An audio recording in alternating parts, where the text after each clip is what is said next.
people have been complaining about poor water provision by tankers since the floods, and they want the water minister to intervene. Let's cross now to SABC reporter Mlondi Radebe, who is tracking this story for us. He is there with the community members, so let's find out what the latest is. Mlondi, good morning. So earlier you were telling us about the 2 tankers that were set alight. What's happening at the moment?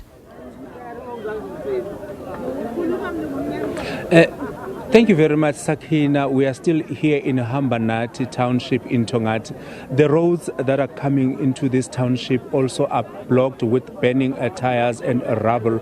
Also, the other areas of the Tongaat area were also blocked because the residents in these areas, they're complaining about the water shortage. You'd remember that the floods in April and May affected the pump station in this area, and they were also, municipality promised the residents that they'll be furnishing them with water from the water tankers. They installed some Jojo tanks in around the Tongaat area or in around the Tongaat areas, and they managed to provide water in the meantime. But the residents, they're saying that these water tankers were not helping them because they had to be filled once a week, which means they have to live without water for more than 7 days. But next to me is Charles Chetty, who will briefly tell us about the issues. Charles, thank you very much for your time. We see the residents in Tongaat burning Jojo tanks. What can you tell us about that? Well, I think it's very clear about the Jojo tanks. It's because what is the point in having Jojo tanks that you don't have water? It's pointless. You have these Jojo tanks that is not being serviced by the municipality. It's pointless. So why this action of basically blockading the roads in Tongaat? It's very clear. The residents of Tongaat believe that the Tekwini municipality has failed them. The provincial government via the previous premier has failed them.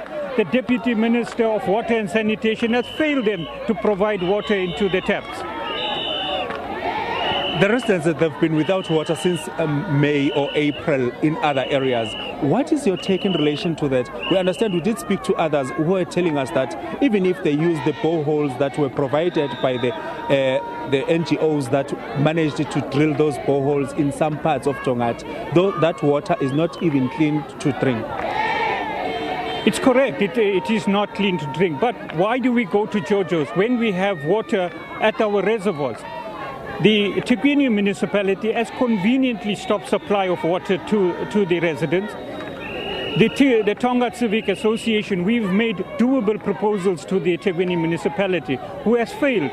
One of the proposals was to get water from the Avondale reservoir, which would feed into Belvedere. If they had watershed the coastal areas like the La Mercy, Desanaga, Westbrooks, the Belvedere will have water. We are saying if they get Amgeni water gives Tekwini water at least 5 megs, the entire Tongaat will have it. But stupidity prevails. When we made these proposals to the Water Operations Department, they then referred the Tongaat Civic Association, in order for them to provide the 5 megs of water, Tongaat Civic Association must liaise with Amgeni water to give Tekwini water. Where have you heard that? The second proposal we've made for Tongaat Unit Group to utilize their old plant that used to supply the entire Tongaat with water in the previous years, before the new water treatment plant that has been washed away.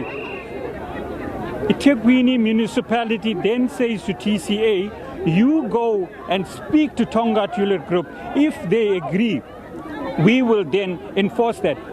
How is that possible when there's a MOU signed between Tongaat Unit Group and the Tekwini municipality when they took over the water treatment plant? Now it's TCA's responsibility to speak to Amgeni water and to speak to Tongaat Unit Group so we, the residents of Tongaat, can have the water. How is that? We do see that the police officers now, they're also coming to negotiate with you. What are they saying to the protesters? Basically, they are saying, why are you here? We're saying to them, this is the problem in terms of water.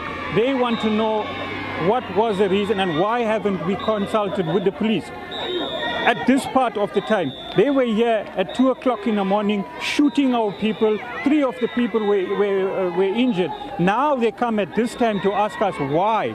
So obviously they knew why. Now they're coming to stop us. It's not going to happen. So where to from here?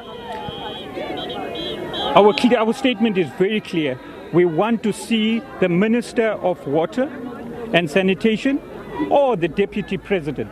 These are the 2 options that we left the government with, because the President declared a national state of disaster and all of them failed to enact it. We also understand that the ad hoc committee from Parliament is also visiting the plantation today, the plant station today. What is your take in relation to that? Because now the roads are blockaded. Will they be able to access that plant? Definitely not. They would not be able to get the plant simply because the people have become aware that they're coming to visit the plant, but they are not coming to address the people's concerns of giving us water through the taps. Thank you very much, Charles, for your time. Thank you very much. Thank you for having me. That was the Charles from the Tongaat Civic Association, briefing us in relation to the fact that the protesters, they've planned this protest because they also understand the ad hoc committee will be visiting today, was scheduled to visit today the water plant where it was damaged, to try and see what is the problem, what is halting the progress in that water station. I'll just step out of the shot just to show you that the residents, they came out in their numbers to try and protest, to try and show that they are against the municipality providing them with water tankers. They just saying that they just need the water to be provided via the taps. They need running water in their houses, because they are also saying that using this water system that was introduced by the municipality is make things difficult for them, because they can no longer use the water as they want to use the water for their toilets as well as to bathing. Also others, they're telling us that when they are using this kind of water, it gives them problems. They end up going to the hospital because they have running tummies. Sometimes they react in their skins. Back to you in studio for now.